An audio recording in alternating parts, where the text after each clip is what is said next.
שלום.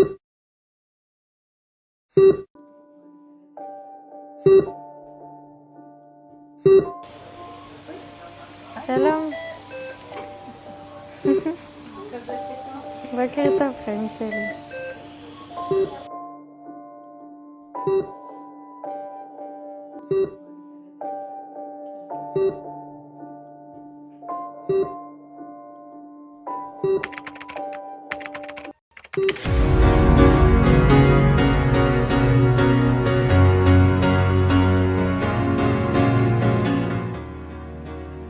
רותם ויובל הכירו לראשונה בטיול אחרי הצבא, ומאז הם בלתי נפרדים.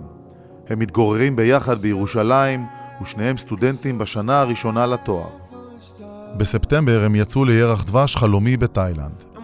החופשה שהייתה אמורה להיגמר בנובמבר הסתיימה הרבה לפני.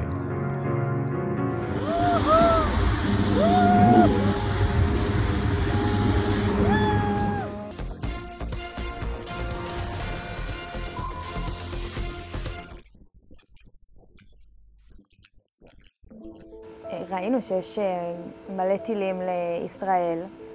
יובל תוך כדי מתחיל להיות בקבוצה של המילואים שלו, מתחילים להגיד להם, תקשיבו, צריך להתכונן.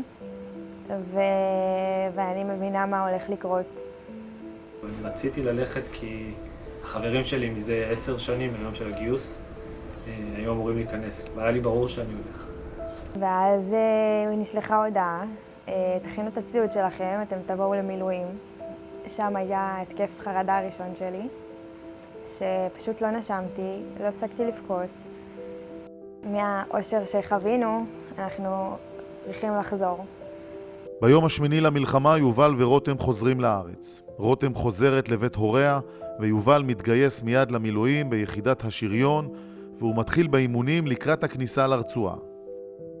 במהלך כל המילואים שלו, עוד לפני שהוא נכנס לעזה, אני אמרתי שהוא יהיה בסדר. לא היה לי תרחיש כזה שהוא הולך להיפצע או חס וחלילה מעבר לזה.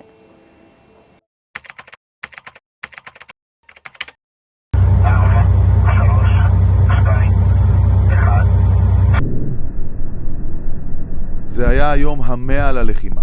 עוד יום שגרתי של פעילות מבצעית וכיבוש איתורים בעיר ח'אן יונס שברצועת עזה. יובל והצוות מתכוננים לעוד משימה, תוך כדי פעולה הם נקלעים למערב קשה ובלתי צפוי. הטנק שבו הם נמצאים חוטף 3 טילי RPG, ויובל נפגע. הנ"ט הראשון חדר, פגע לי 10 סנטימטר מעל הראש. הבנתי שנפצעתי, חטפתי פיצוץ לפנים, התחילו כל הפנים לכאוב לי. ואני יושב בטנק, מסתכל למטה, וממדים ירוקים הם הופכים לאדומים.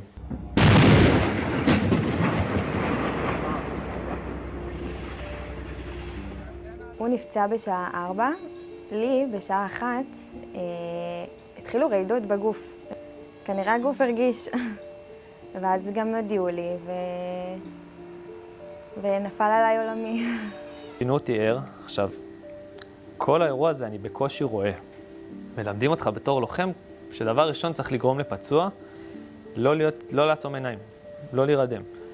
אז כל הזמן התחילו לצרוח עליי, תפתח עיניים, תפתח עיניים, תפתח עיניים, עד שאני בשלב מסוים צועק עליהם חזרה. תקשיבו, אני לא יכול לפתוח עיניים, אני לא רואה. אני מחליט לתפוס למישהו את היד, ללחוץ לו את החזק, להגיד לו, תקשיב, כל עוד היד שלי לוחצת לך את היד, תדע שאני בחיים. אם לא לחצתי, זאת אומרת שאני מת.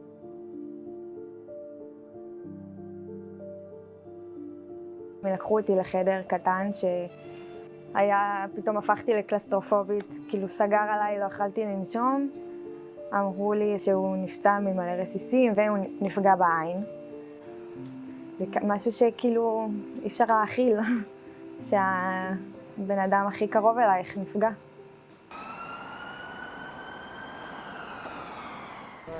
ממי תצא בגלגל ימין.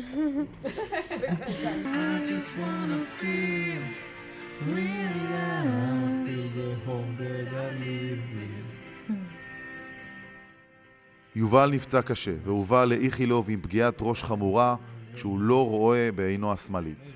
רותם, אשתו הטריה, מחליטה לעזוב הכל ולעבור לישון לצידו בבית החולים.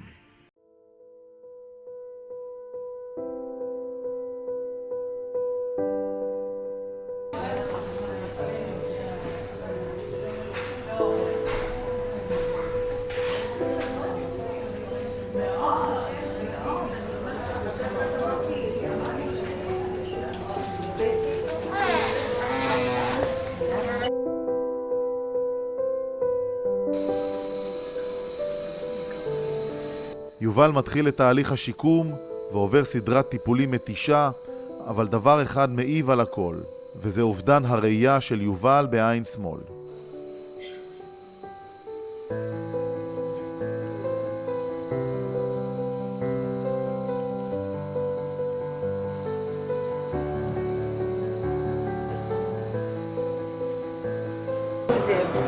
בצילום.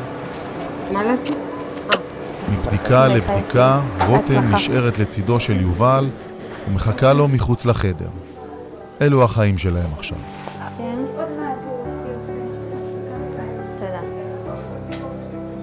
הלכתי לבדיקת עיניים, סתם בדיקת עיניים. יושב בבדיקת עיניים, שככה, פתאום רואה דם על היד. רואה שהאף שלי מדמם. ואז היא אומרת, טוב, נקרא לך כנראה כלי דם בתוך האף, צריך לצרוב אותו. אחד הדברים הכי כואבים שקרו לי בחיים, באמת, יותר מה-RPG, כאב לי הדבר הזה באף, הצריבות האלה, ששם אמרתי, וואלה, למה זה מגיע לי? ממה את מפחדת? מכל התהליך הזה? יש טיפול רוחו.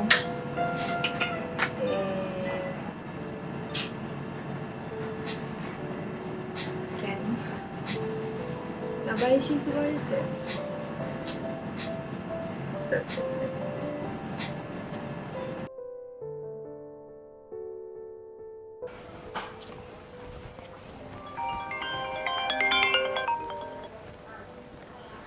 הנה, בדיוק עושים, אנחנו עכשיו בהתאוששות. רוצים לסיים עם זה כבר, קשה לי לראות אותו כל הזמן בטיפולים שכואב לו. רוצה לחזור הביתה, כן. כן, הגיע הזמן לחזור הביתה. אני בסדר, כבר התעייפתי קצת. מחכה להמשיך בחיים שלנו.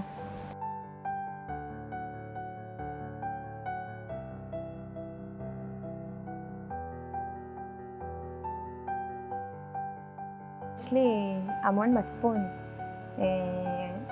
אני הרבה פעמים שמחה. אני מרגישה, הוא לא יחזור לשם, הוא איתי, הוא פה. גם קשה לי להגיד את זה שאני שמחה, כי בסוף הוא עבר המון עכשיו. הוא לא רואה בעין אחת, הוא עובר המון ניתוחים, יש לו כאבי ראש כרוניים, ולהגיד שאני שמחה זה קשה. אבל הוא איתי, והוא בסדר, והוא לא יחזור. 4 חודשים לאחר שתהליך השיקום החל, יובל ורותם ממתינים לבדיקה שתשפיע על עתידו של יובל.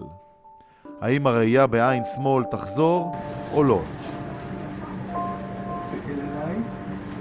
יש לך טריליון רסיסים קטנים נכון, בתוך זה לא חדש. הראשית הייתה מאוד גבוהה. הרסיס היה בול במרכז. ככה שגם במקרה הכי נפלא של השתלת עדשה... קרנית מושלמת, זה מושלם. אתה לא תראה נהדר מה לעשות. בשום צורה שהיא.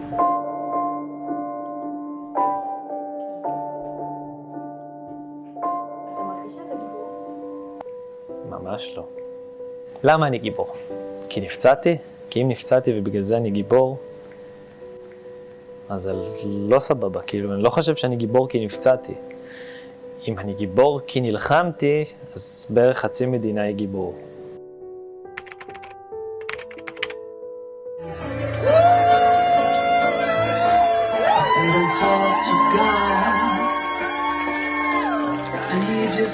הגיע הרגע, יובל ורותם חוזרים הביתה 8 חודשים לאחר ירח הדבש. אמנם לא כך הם היו אמורים להתחיל את חייהם החדשים, אבל הם יוצאים למסע. מסע אל הלא נודע.